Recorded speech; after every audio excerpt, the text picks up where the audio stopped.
Pronto, a doutora Ana pronto, é a diretora do Instituto Hans Christian Andersen, na Dinamarca, com sede na Dinamarca. Tem uma tese de doutoramento no grande escritor dinamarquês. Também é tradutora dos contos dele. E pronto, e faz este trabalho. Eu consegui chegar até ela através do meu irmão é que a contatou. Eu achei muito interessante o seu testemunho. E pronto, e é isso. Depois também há a possibilidade, depois desta conversa, de ela, quando vier a Portugal, ela vai bem brevemente a Portugal, as bibliotecas do Grupo Rives estabelecerem com ela um encontro. Pronto, no fundo é isso que se pretende com esta sessão. E passo a palavra então à doutora Ana Maria. Muito obrigada, Carlos, e ao Paulo também, que me contactaram para que eu pudesse conversar um pouquinho com vocês. É um imenso prazer falar com Portugal e falar sobre o Andersen em Portugal. É muito importante nós sabermos que a trajetória do Andersen foi uma trajetória de muitas viagens e de muitos relatos de viagem. Os livros dele sobre as viagens acabam sendo quase um romance, né? E nesse sentido, quando se lê Uma Visita a Portugal em 1866, a ideia que se tem é um pouco essa. É a ideia de que ele está fazendo um relato de viagem, os lugares por onde ele andou e que ele apreciou muito, mas, ao mesmo tempo, ele dá um tom de literatura, de romance ao seu texto, que é um texto sobre viagem. Bom, eu vou começar a falar um pouquinho sobre o Instituto Hans Christian Andersen. Nós iniciamos o nosso trabalho em dezembro de 2011, fundamos o Instituto em dezembro de 2011. Qual foi a razão da fundação desse Instituto?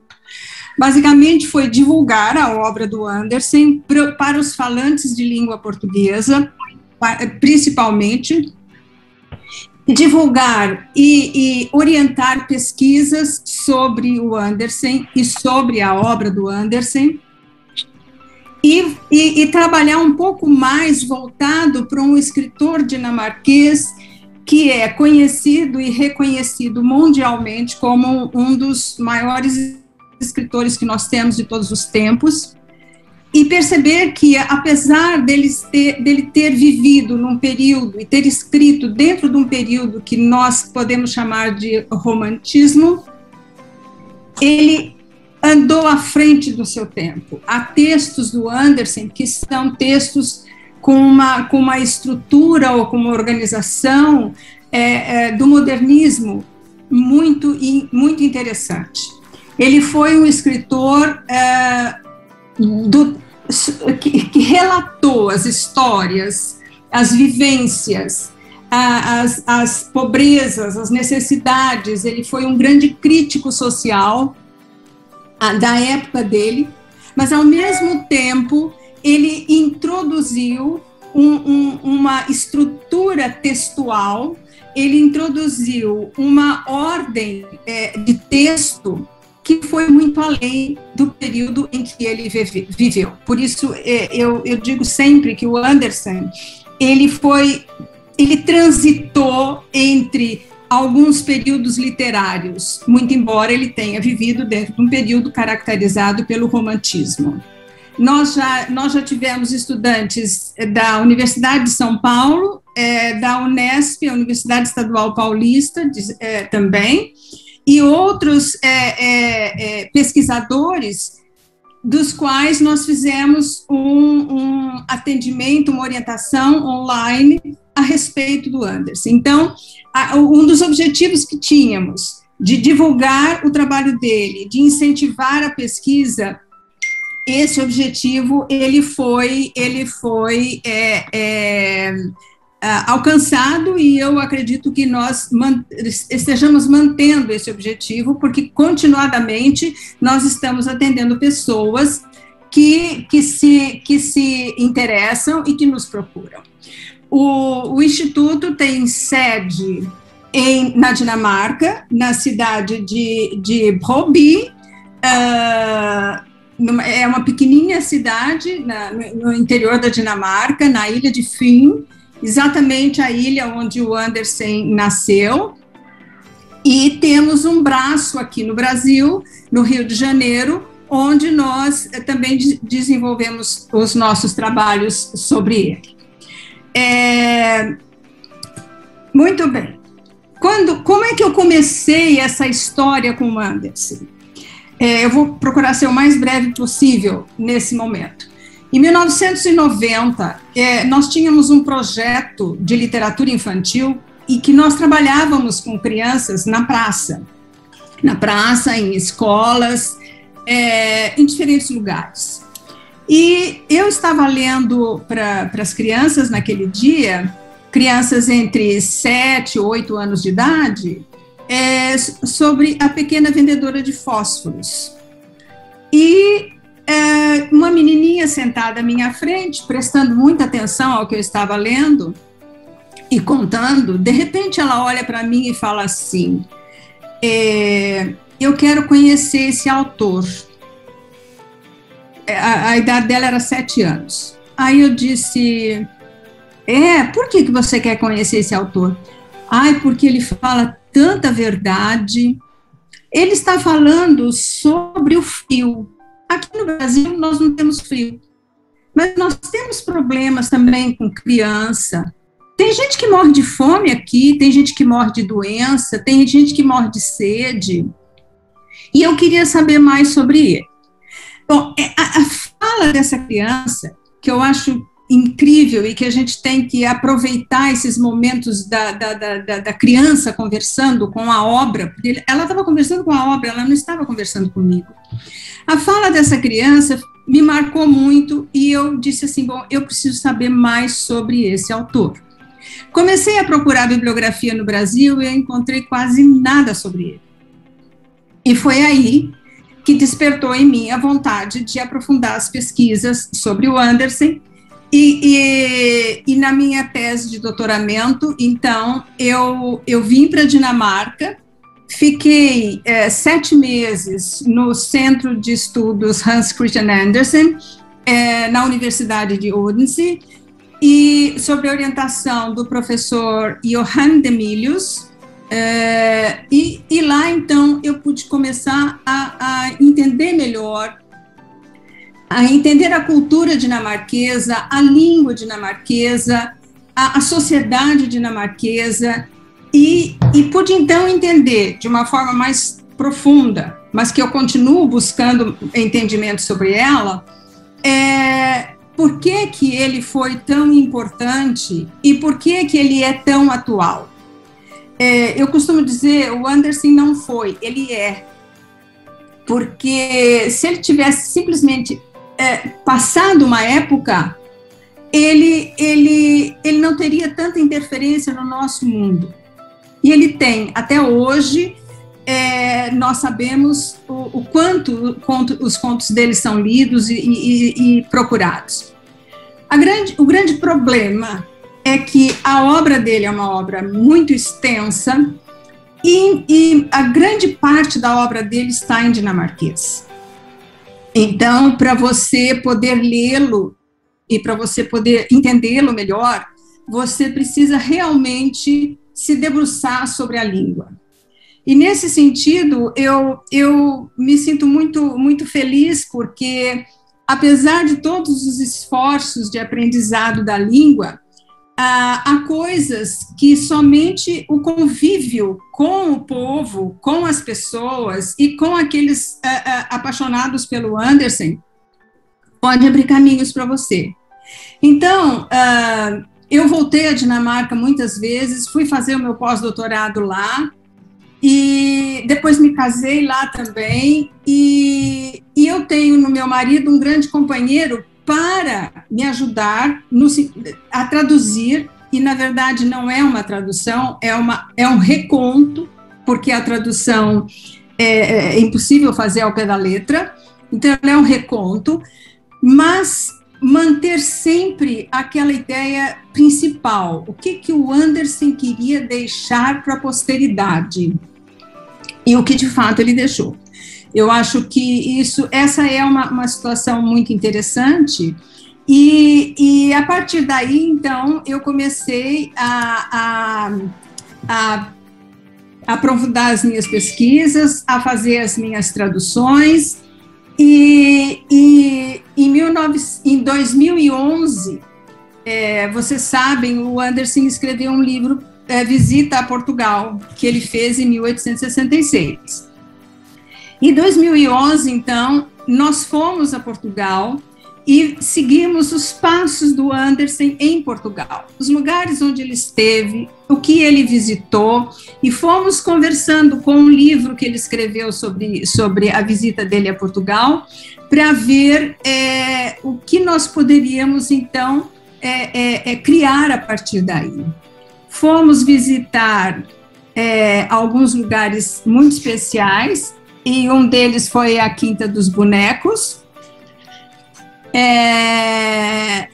e aí esse foi muito especial, porque a primeira visita que nós fizemos lá, descendentes da família O'Neill, que convidaram o Andersen para Portugal, ainda moravam, né, alguns membros ainda moravam nesse local, e então foi muito interessante essa visita. Bem, paralelamente a isso, eu venho, então, trabalhando com traduções. Essa é uma das traduções que eu venho fazendo, pequenas pinturas,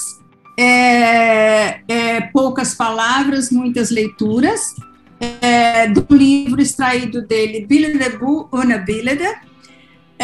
Para mim, é uma das obras mais expressivas dele. E então, eu terminei já esse livro, ele está para ser publicado. E eu acho interessante o fato de que o Andersen nos deixa um grande legado. E, paralelamente a todos os trabalhos que ele fez, e pelo meu interesse sempre crescente em relação a isso, eu fiz um outro trabalho de desenvolvimento de estratégias de leitura dos contos do Andersen. Então, o trabalho que eu realizo não somente do ponto de vista da pesquisa, do ponto de vista da divulgação das obras dele para os falantes de língua portuguesa, como também desenvolvo um trabalho junto a professores e a crianças com uma metodologia de pesquisa voltada para a compreensão da leitura. Essa metodologia já foi testada em vários momentos e ela vem apresentando resultados muito interessantes no que diz respeito à recepção da criança, por parte da criança, da história que está sendo lida, ou está sendo contada, ou está sendo trabalhada com ela. E aí, nesse sentido, tanto do ponto de vista da criança, quanto do ponto de vista do professor, ou do leitor, que trabalha com a criança as obras do Andersen, fica interessante esse diálogo que se estabelece entre a obra, entre um autor de 2 séculos atrás e as crianças atualmente. Então, eu entendo que há um grande lucro, porque nós estamos divulgando, acompanhando e espalhando mais essa possibilidade de compreensão de leitura e de trabalho com o Andersen. Então, para mim, é um grande prazer poder conversar com vocês, expor um pouco desse trabalho. Doutora Ana? Sim. Olha, uma vez que já temos pouco tempo, uma vez que está aqui algumas bibliotecas, penso que a de Pinhel e a de Gouveia, e também a da Meda, De que modo é que nós podemos, num futuro, quando vierem a Portugal, ter da sua parte alguma colaboração, alguma atividade que podemos realizar em parceria? Pronto. Falou numa exposição, gostava que falasse isso. Olha, eu estou absolutamente, quando eu estiver na Dinamarca ou na minha ida do Brasil para a Dinamarca, eu posso descer em Portugal e passar aí alguns dias. Como eu já lhe disse, assim, e aí informalmente eu tenho família em Portugal, então para mim seria muito bom aproveitar esse tempo aí também. Mas assim, falar sobre o Andersen e explorar a obra dele, para mim é sempre um prazer enorme. E ter portas abertas para que eu possa falar sobre ele é exatamente o objetivo do nosso instituto, não é?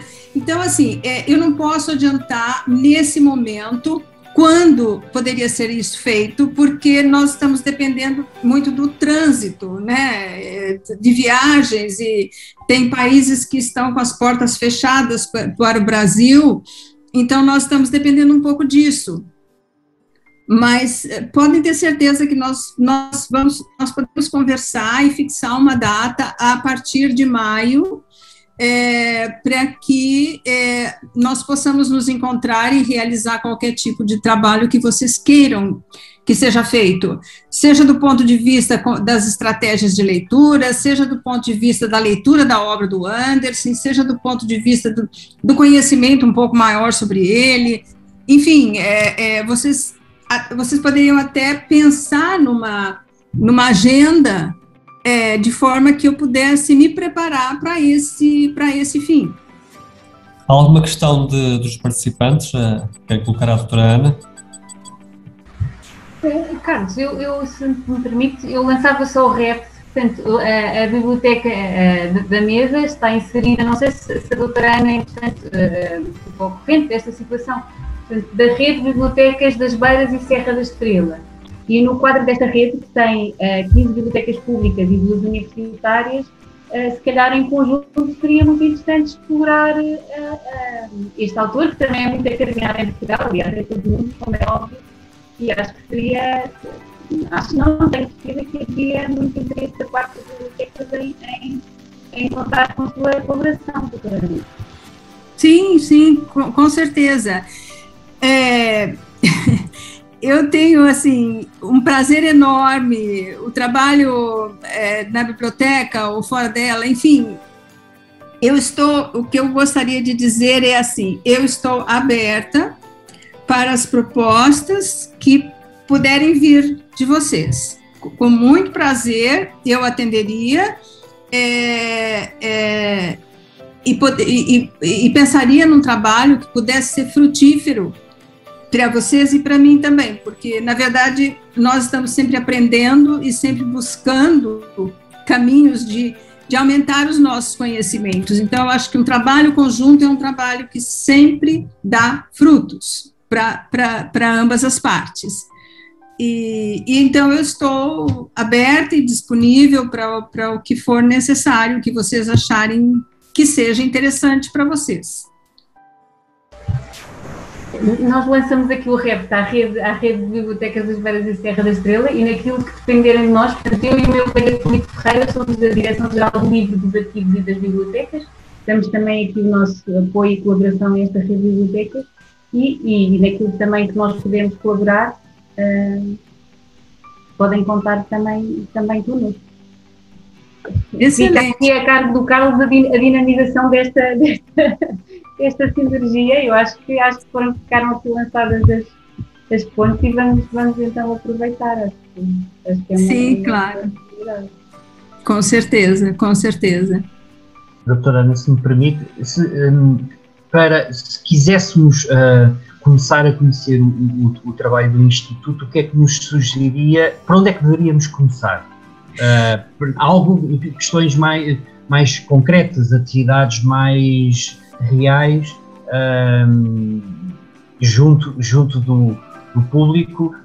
O que é que nos sugere? Se fôssemos ao site por onde é que deveríamos começar? Que vídeos é que deveríamos ver?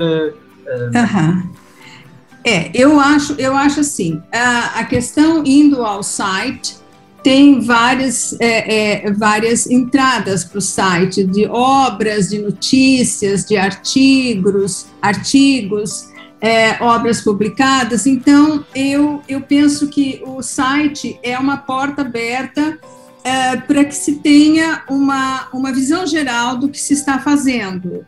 Essa é uma questão. A outra questão é que nas mídias nós temos uma periodicidade de publicação dos contos, das traduções, de visitas que foram feitas a Portugal, a Dinamarca, em lugares específicos que foram lugares importantes para o Andersen e que fazem parte da obra dele.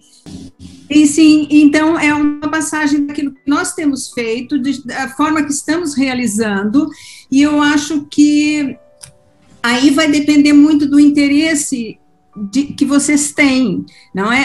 Qual é o foco de vocês? Se o foco de vocês são atividades com a leitura, ou se o foco de vocês são atividades de pesquisa ou de tradução. Então, vai depender muito do foco que vocês têm e onde é que vocês querem ter suporte dessas diferentes plataformas.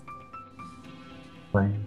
Mas eu acho que uma questão interessante por exemplo, no website, vocês têm uma aba sobre nós, depois tem galeria, tem obras, biografia, artigos. Por isso eu digo que vai depender muito do interesse e de atender às necessidades, não é?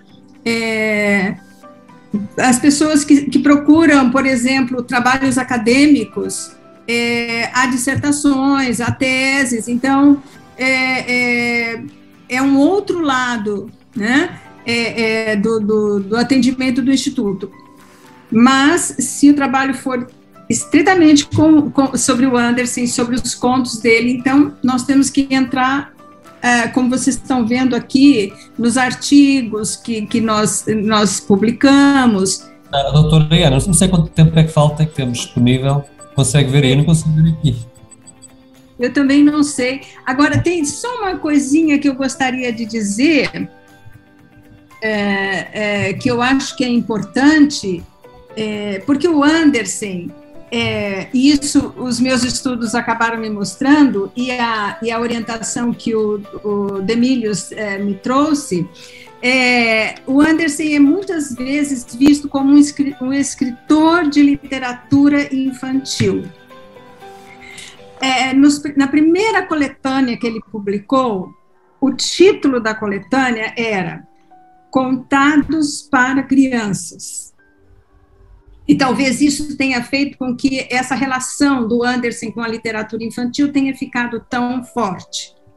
A partir da segunda coleção, ele tirou esse subtítulo e deixou apenas Contos e Histórias.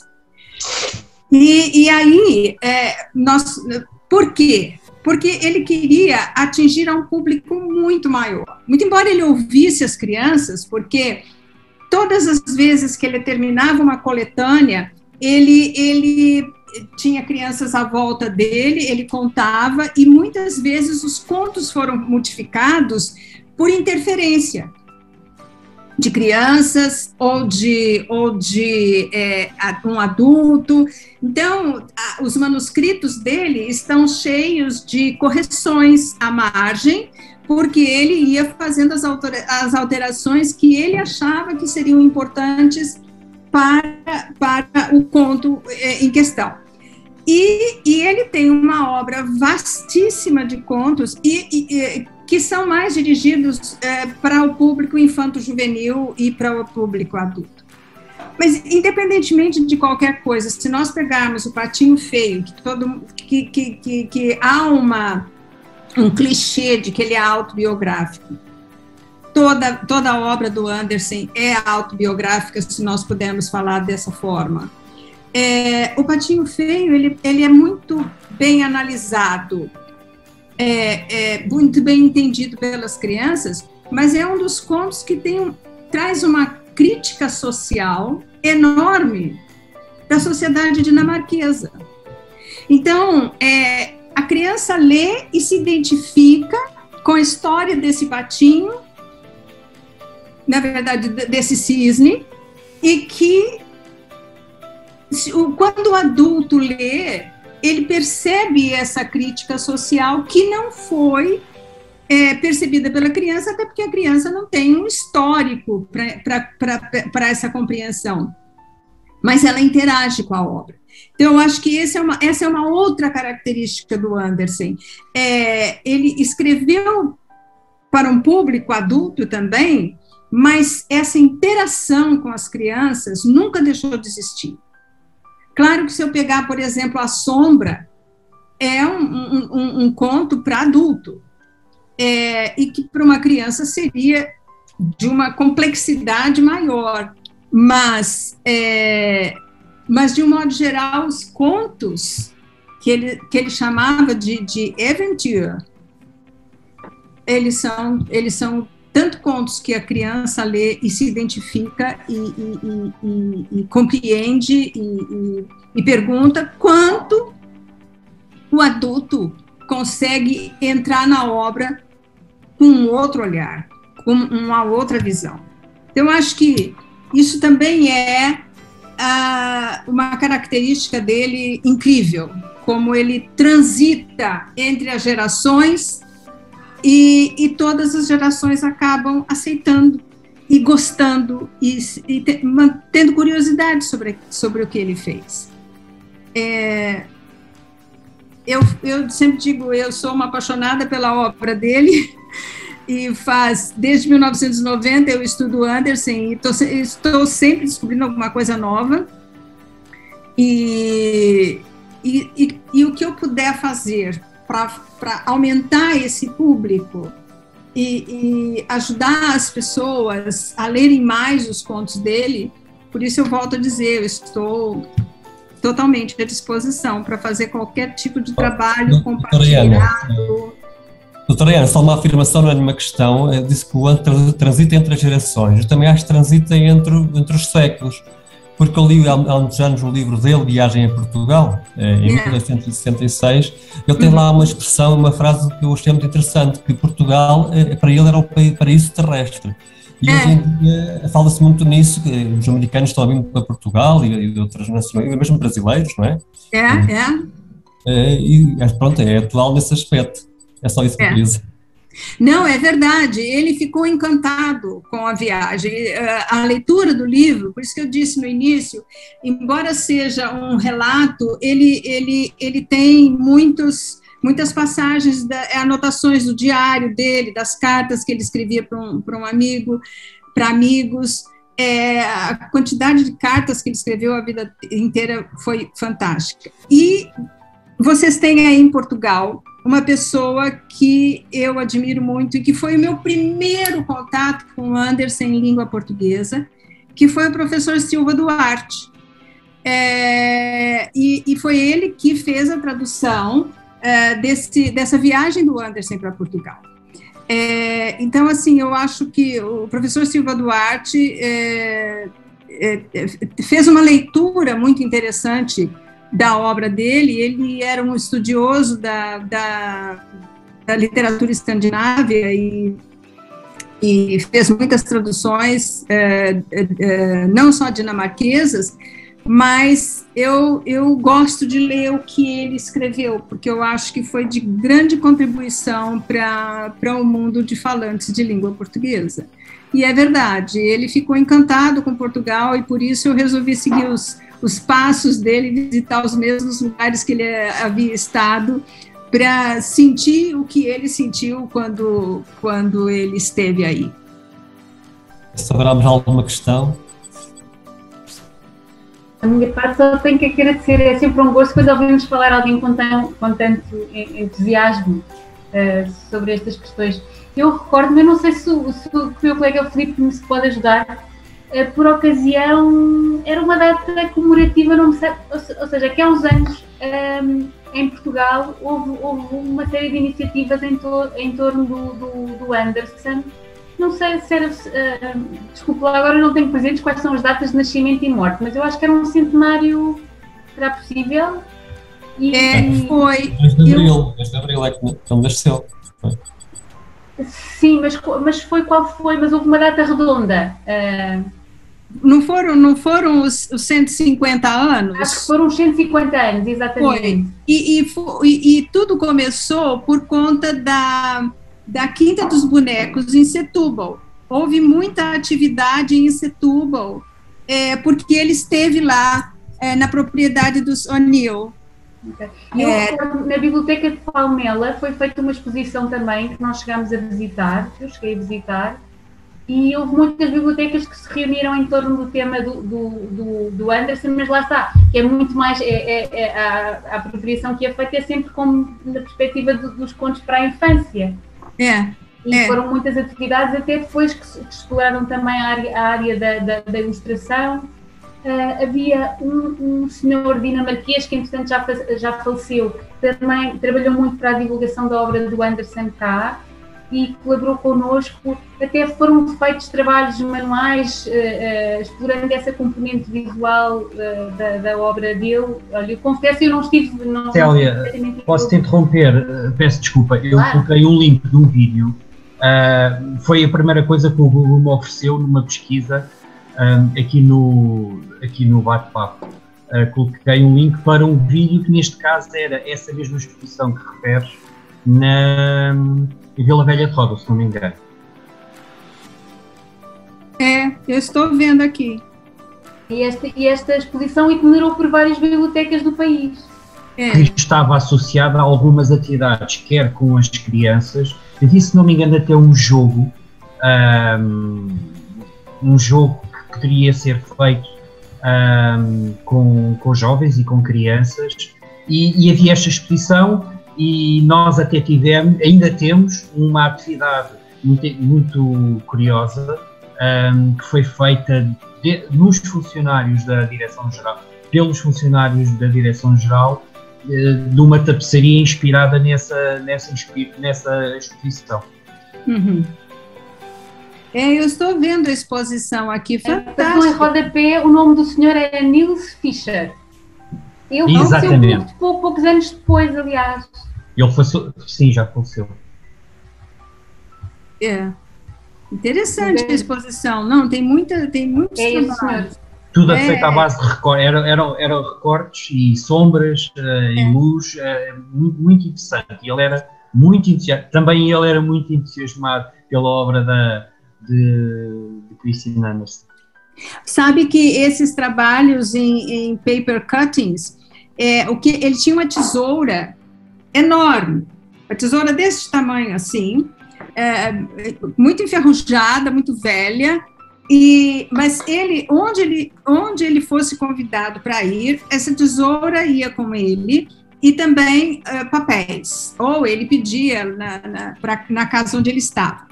E na medida em que ele ia contando as histórias, ele ia fazendo esses recortes, os paper cuttings.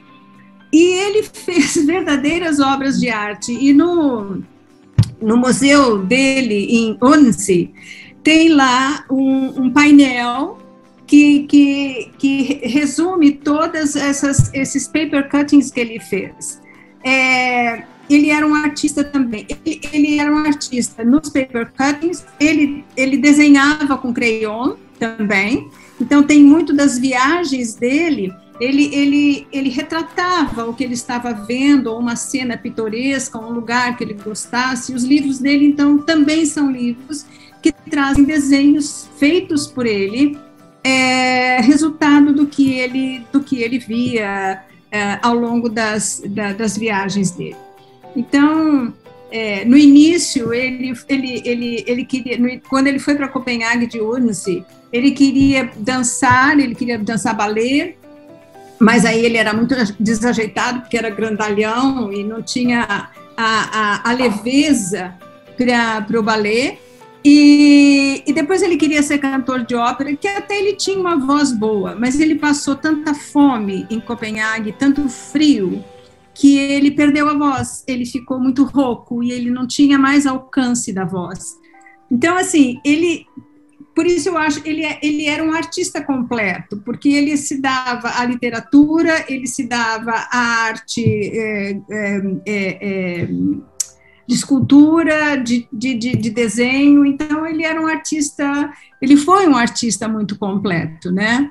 E é por isso que a Dinamarca tem tanto orgulho dele. Mas aí também é uma outra história que nós podemos falar num outro momento. Doutora Ana, sim.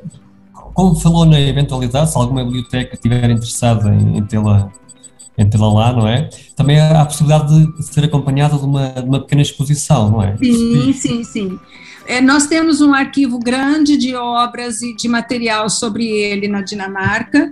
Temos também alguma coisa aqui no Brasil, mas a grande maioria está na Dinamarca, então nós podemos facilmente montar uma exposição sem problema nenhum.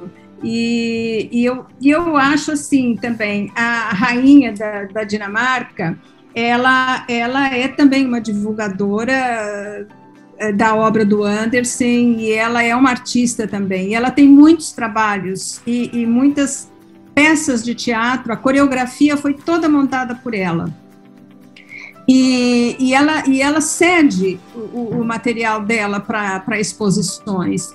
Então, eu acredito que se houvesse um trabalho interessante nesse sentido, nós poderíamos, com certeza, contar com o apoio dela, com o suporte dela, para que essa exposição caminhasse para um outro país e que as pessoas pudessem ter acesso a essa exposição, aos trabalhos que ela fez durante a vida inteira dela, né?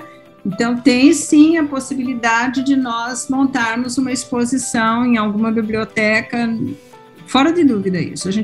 Nós podemos fazer sim.